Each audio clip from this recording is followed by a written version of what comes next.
Hey guys. It is a beautiful Thursday afternoon, and I am finally posting a video. I was supposed to post yesterday. No, my schedule's a little weird at the moment.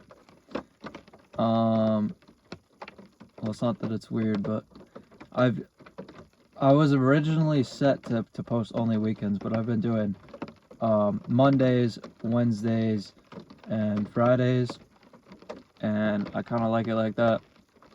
Obviously, I didn't post yesterday. I had some things get in the way. Not to make an excuse, but you know, it's valid. My car wasn't all there, and I like being able to drive here where it's quiet, and I can really, you know, vent to you guys. I honestly don't have anywhere else that gives me the privacy that this spot does, so that's how I like to do things. Enough of that. I think about this quite a lot, and I had a couple ideas for videos today, and I've been having a lot of different subjects bounce around through my head throughout the course of the day today. But I think I'll settle on this one because I think it's important, and that is that the world is not the world is not of God. All right. Now, I'm gonna use God and Satan, and I'm gonna use those terms, and a lot of people aren't going to resonate with those. I understand. Just fill in the blanks, guys. Come on, really. I'm sorry, but those are the terms I'm gonna use, and I think they will get my point across no matter what you believe in. Obviously, I want to keep this channel open to as many different types of people as possible, and obviously I'm my own person. I have my own thing, so guys, work with me here. Hear me out. Okay. The world is not of God, all right? The world is of Satan, okay? And this goes as far as your own thoughts aren't actually yours, okay? Now, what do I mean by this? Guys, anybody that has worked at quitting a serious addiction, especially if it was something to like a drug or, you know, something to that effect, they know that in the process you are going to have thoughts that are not yours, right? You have set in your head that you're going to quit this addiction, and your brain, or that addiction that's been wired into your brain, is sitting there lying to you, trying to get you to relapse. Anybody who's been through the quitting process knows what I'm talking about. Your thoughts are not your own. Now, let's expand this. Your procrastination is not you. All right? When you are... This one's relatable for a lot of people in a different situation. Let's say you're with your... Alright, let's say you're with your partner, right? Whether you have one or not. This is, you know, in a different circumstance. I hope this makes sense. Let's say you were with your partner and you've been together for a period of time, and you're driving somewhere, and she's trying to, like, he or she, I don't know who you are, let's say they're trying to critique your driving, right? In a good way, right? They're just trying to help. They're trying to help you out. And you have those thoughts in your mind that you just want to, like, tell them off, right? Like really, like, this person is really critiquing me right now, and I don't like that, and, like, they think I don't know what I'm doing, right? Like, you have these you have these thoughts that are kind of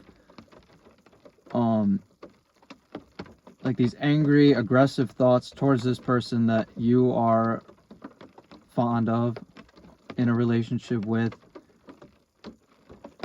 and they aren't how you really feel.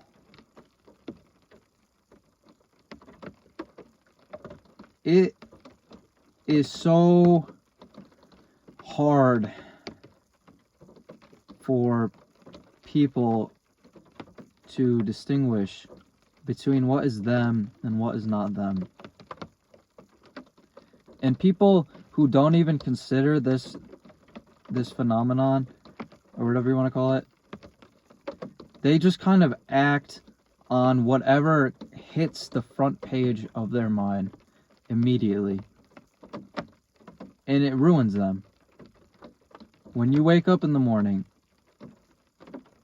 and you want to hit snooze, and that little voice in your head is going, you can use some more sleep. Like, sleep is good for you, man. Like, you gotta, like, why not? You're feeling a little extra tired this morning, like, sleep in. And then you sleep in and you miss 30 minutes, an hour to your morning routine, and it just wrecks the whole day. And I could give more examples, but this goes for so many different things in life. And it's not, you don't own your thoughts, frankly. Your mind is controlled by the devil. Your thoughts, your mind is hijacked by the devil.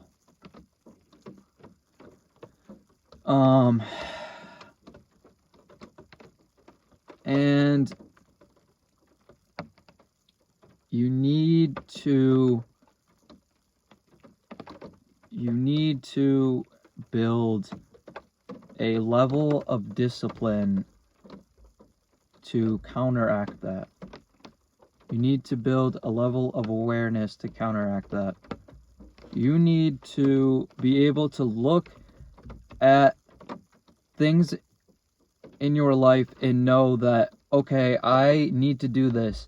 My brain is going to tell me to not pursue this, and I need to be strong enough to do what I know is right. And that's not easy. Battling your own brain is not easy. Trust me, I know. I know. And I know a lot of people that in my life that are trying to overcome some serious addictions, and they are stumbling around, frankly, because a hijacked mind is not easy. It's not an easy fight. And everybody, to an extent, deals with this. Everybody deals with this, whether they are addicted to something as serious as a hard drug, like a meth or heroin, or they are, or they just have procrastination problems. Like I said, it's the same deal.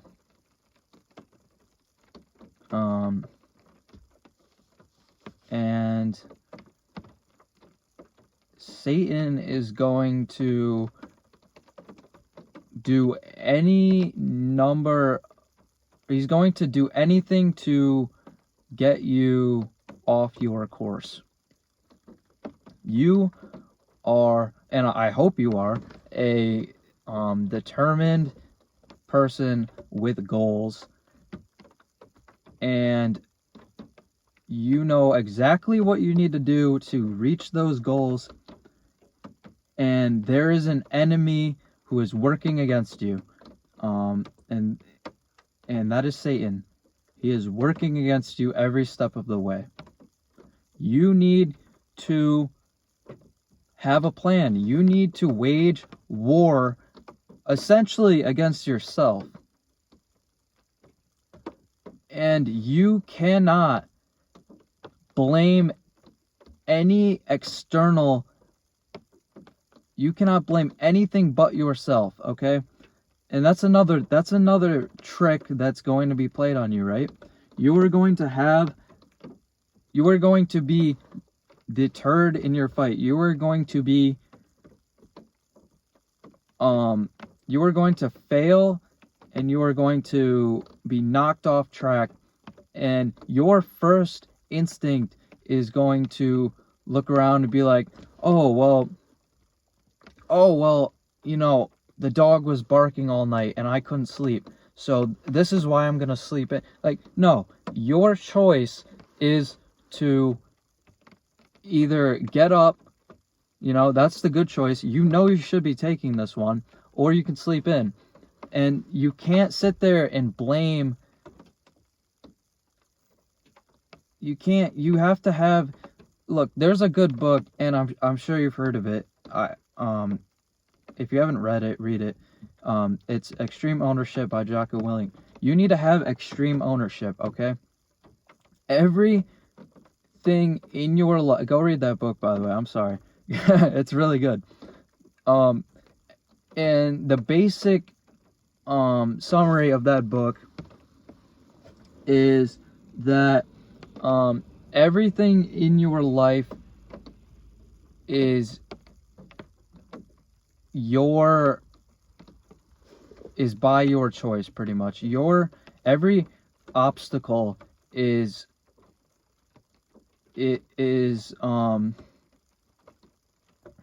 there because of you. Things don't happen in your life because of some, crazy, like, you just can't blame all these externals for the things that are happening in your life. I hope I made sense there. You can't, because if you start taking ownership of the things that are happening in your life, if you start seeing these obstacles and you stop blaming these externals, and you actually take action and take ownership over your life, guess what? They're gonna get fixed. The problems are going to get fixed. But if you sit there and say, no, this is the reason why it's happening, oh, it's this, and you keep throwing out these blames, it's not gonna get solved.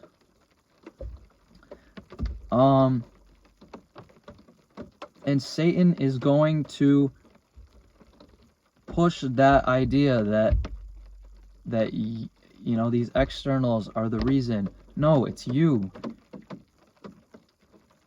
You can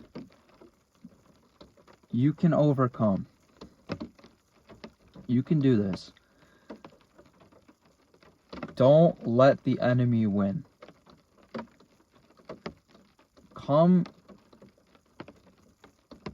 Understand your mind, understand your goals, and just just do it.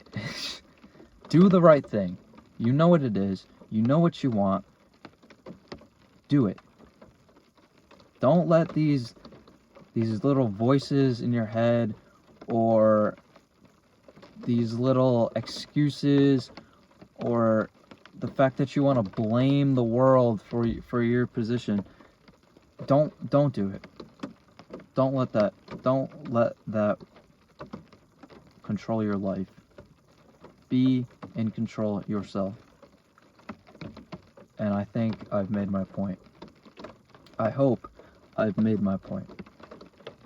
Guys, I'm sorry I didn't get a video out yesterday. I say guys, I don't know who's watching. I doubt anybody's watching.